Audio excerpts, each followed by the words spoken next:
তোমার কথার সাথে না আপার আচরণের কোনো মিল খুঁজে পেলাম না। আমার মনে হচ্ছে তাদের ভিতরে কোনো ঝামেলা চলছে।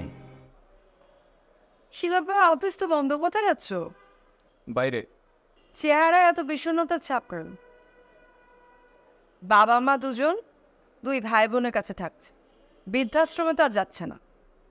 সব সিদ্ধান্ত তো তুমি আর আপা মিলিয়ে নিয়ে নিয়েছো, এখন আবার এসব বলছো কেন? বলছি তোমার চেহারা দেখে। চেহারাটা কি বানিয়ে রেখেছো? আচ্ছা শোনো, সব সংসারে বাবা মা ভাগাভাগি হয়, এটা এমন নতুন কিছু না। আর তাছাড়া তারা দূরে কোথাও তো যাচ্ছে না, পাশাপাশি থাকছে। যখন যার ইচ্ছা হবে আসবে যাবে, সমস্যা কি? আমি আসি।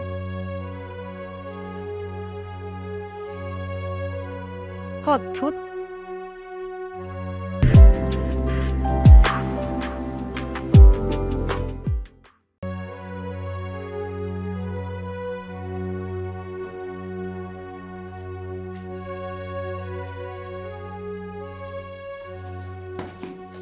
শোনো, আমি 3টার সময় স্কুল থেকে আসবো, এর মধ্যে যেন বাবা মার ভাগাভাগি না হয়। আচ্ছা সিরি, মানে ভাগে বাবা মা যাকেই পাবো তাকেও কি তোমার মতো সেবা যত্ন করতে হবে? অবশ্যই করতে হবে। তুমি তাদের সম্পত্তি ভোগ করবা আর তাদের সেবা যত্ন করবা না, তাই কি হয়? হ্যাঁ, এটা অবশ্য ঠিক বলেছেন। সেবা যত্ন না করলে তো মহা অন্যায় হবে, তাই না? দেখো কি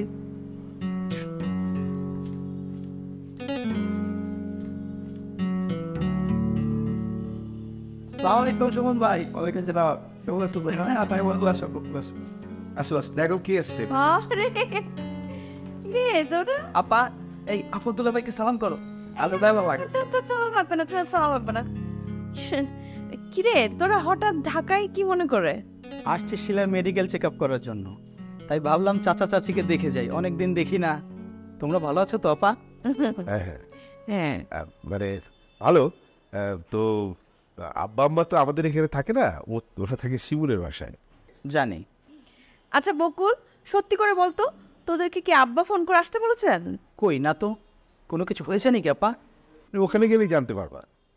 আপা, তোমার জন্য তোমার পছন্দের পাংশার চঞ্চল এনেছে। তাই না?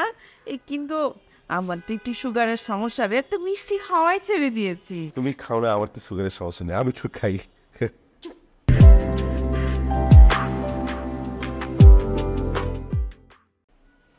খালি পরের জিনিসের দিকে লোক কেন আছে তোমার? হ্যাঁ ঠিকই ঠিকই বলেছ। বাবাকে তো আবার ওটা ঠকিয়েছে তোমার চাচা, ওদের মিষ্টি খাওয়া ঠিক হবে না। চুপ কর। জানেন, খালি মিষ্টি খাওয়ার কথা শুনলে এরকম করে। আচ্ছা শোন বকুল, শিলা তো আজকে প্রথম আমাদের এখানে আসলো, তুই এক কাজ কর, ওকে আমার কাছে রেখে যা, এরপরে বাবার সাথে দেখা করে যাওয়ার সময় ওকে নিয়ে যাস। না না বাবা, আপনাদের সাথে তো দেখা হলই, চাচা চাচিকে দেখে আমরা আজই ফিরবো, আমাদের জন্য দোয়া করবেন। হ্যাঁ হ্যাঁ, আচ্ছা আচ্ছা, ভালো থেকো তো। হ্যাঁ ঠিক আছে, এই আসিস আবার।